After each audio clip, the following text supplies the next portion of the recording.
Boa tarde, galera.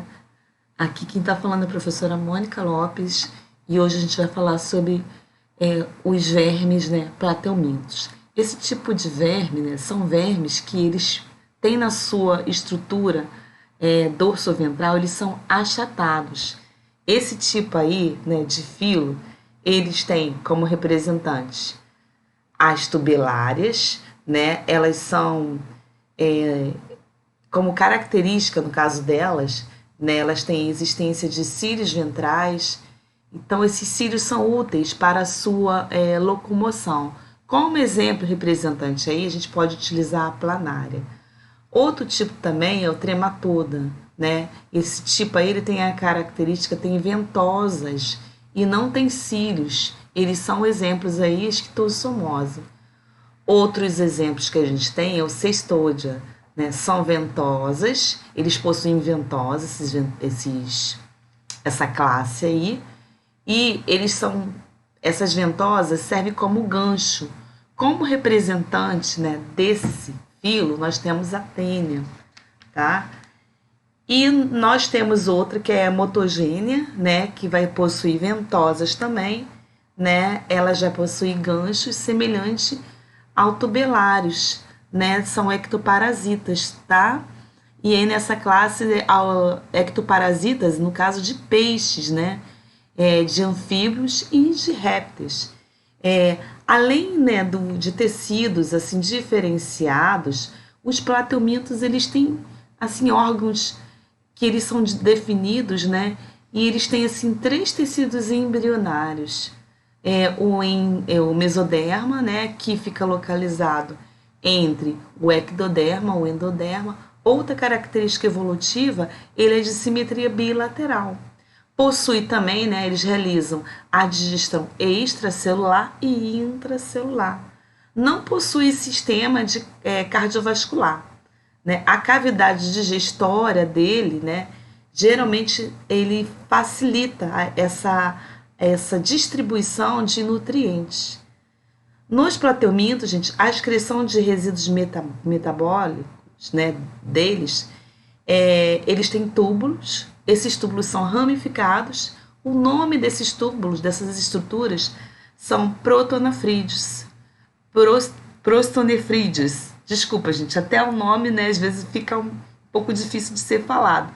Eles são dispostos ao longo, né, do corpo, né, eles têm célula-flama, tá, em suas extremidades, eles possuem essas células-flamas, né, e o fluido, né, intersticial desse animal, ele passa pelo interior desses protonefrídeos e aí ele vai ser impulsionado pelos batimentos dos cílios deles, pelas estruturas, né? E aí essas células flamas, que são assim semelhantes no movimento de chama, como se fosse uma vela mesmo, essas substâncias, o que elas vão fazer? Né? Essas substâncias, elas são substâncias, né, como a água e a amônia, né, são excretadas ali, né, pelos poros que vão se abrir, né, e vai ter essa estrutura aí. A maioria, galera, desses plateumintos, eles têm um par de gânglios cerebrais, né, no corpo anterior, os cordões deles, né, eles vão possuir oocelos, né, e o tipo de reprodução é assexuada, né, que uma planária pode, por exemplo, fixar numa extremidade anterior a um substrato, né? Então pode acontecer ali de forma assexuada, né? Vai ser formada assim por regeneração, ela pode se regenerar, e na forma de ser sexuada, né, ocorre nos 4 grupos, né, do plateumintos, né? Eles são dioicos, são separados geralmente, né, por sexos. Eles podem também ser monóicos, como a minhoca, né, ela é hermafrodita, né? Ou, por exemplo, a minhoca, ela pode acontecer ela se autofecunda, ela não depende de ninguém para se fecundar, é isso mesmo, gente. Né? E a fecundação cruzada, que o espermatozoide do indivíduo vai fecundar, né, o outro óvulo. Nos animais dioicos, ocorre necessariamente a fecundação cruzada, né? Os plateumintos fazem esse tipo de fecundação interna e o desenvolvimento indireto. As planárias são hermafroditas. Sim, hermafroditas, tá? Elas fazem fecundação cruzada, né? Os zigotos são eliminados no próprio ambiente. E aí tem um desenvolvimento direto, tá bom? E os esquistossomos, né, a classe de esquistossomose, são dioicos, né, são separados pelo sexo, apresentam esse tipo de fecundação cruzada. E desenvolvimento indireto. Gente, as tênias, né, são hermafroditas, com a autofecundação, né, e o desenvolvimento indireto, né? E agora a gente vai falar um pouquinho sobre os anelídeos, tá? Os anelídeos, eles são, nós podemos, assim, classificação vermes do corpo cilíndrico, né? São nitidamente, apresentam segmentos, né? Eles apresentam grupos de oligorcaqueta, né? A irudínia, né? Que são a sanguessuga, né? Esse outro grupo que eu acabei de falar, a oligocaqueta, né? É um nome muito estranho, mas são as minhocas. E a policaqueta, né? São representantes, no caso de algumas fêmeas, né? Do grupo Eunice, que a gente chama. São separados por sexo também. Tá bom, gente? Outra característica, né, marcante, né, no caso desse grupo, né, nós vamos falar agora, por exemplo, as minhocas, elas são frequentes, né, no Brasil, e as minhocas, o que acontece?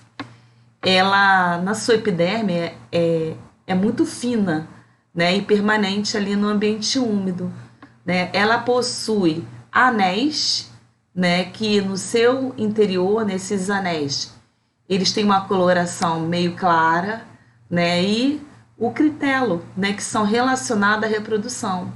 Ela possui cerdas, né, elas são minúsculas ali, e elas possuem expansões que lembram pelinhos duros, tá bom? A sanguessuga também são exemplos de anelídeo, gente. São desprovidas de cerdas, tá? E alguns poliquetas têm, né, anel, e aí eles têm, né, o parápodes, né, no caso dele, né? E eles têm expansões, né, laterais, tá bom? Então a segmentação vai ser por metameria, né? Porque eles têm anéis no corpo deles, eles têm anéis, né? Dois tipos de anelídeos que se verifica no interior do seu corpo. A musculatura, né? Ela tem uma parede, né, dupla. Ela tem uma parede dupla e a contração muscular, ela é circular, ela estica todinha. Os anelídeos apresentam sistema digestório unidirecional. A digestão é predominantemente, né, de modo extracelular, tá? E ela tem, assim, por exemplo, uma outra característica, ela se alimenta de matéria orgânica, né, dos restos, né, dos restos que é colocado ali material em decomposição, tá bom, gente? E outra coisa que acontece também, né, é que ela tem, assim, um papo e uma moela, tá bom? Ela tem sistema cardiovascular fechado, né? As trocas gasosas ocorrem na parte cutânea, na pele dela, e a respiração é branquial.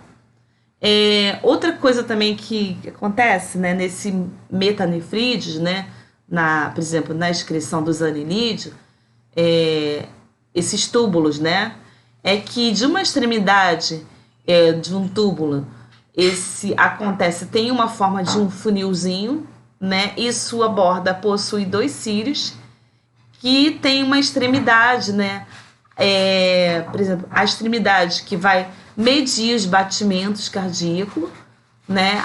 E a outra extremidade, né, os poros excretores, eles vão se abrir, né? A passagem desse fluido, o que vai acontecer?